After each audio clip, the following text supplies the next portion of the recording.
130 साल पुराने पारा चिनार तनाज़े के मुस्तकिल हल का मुआहिदा तय पा गया। मोर्चों के खात्मे और असलहा सरकारी तहवील में देने पर इत्तेफाक। अमल दरामद के लिए फरीकैन की 16 रुकनी कमेटी भी कायम। किसी भी झगड़े को फिरका वाराना रंग नहीं दिया जाएगा। आमदोरफ्त के लिए सड़कों पर कोई रुकावट नहीं होगी। नुकसानात का अजाला खैबर पख्तूनख्वा हुकूमत करेगी।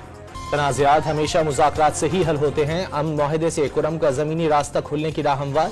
पहला कॉन्वॉय हफ्ते को रवाना होगा। वज़ीर आला गंडापुर का ग्रैंड जिरगे में मुआहिदे का खैर मकदम।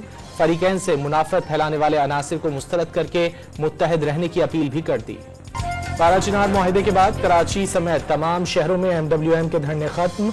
बिलावल भुट्टो से कराची वाक़े की तहकीकात का मुतालबा। नुमाइश गुलिस्तान जौहर और अब्बास टाउन समेत कराची भर में तमाम सड़कें खुल गईं। सियासी कशीदगी का खात्मा होगा या डेडलॉक बरकरार रहेगा। हुकूमत PTI मुज़ाकरात का दूसरा और अहम मरहला आज शुरू होगा।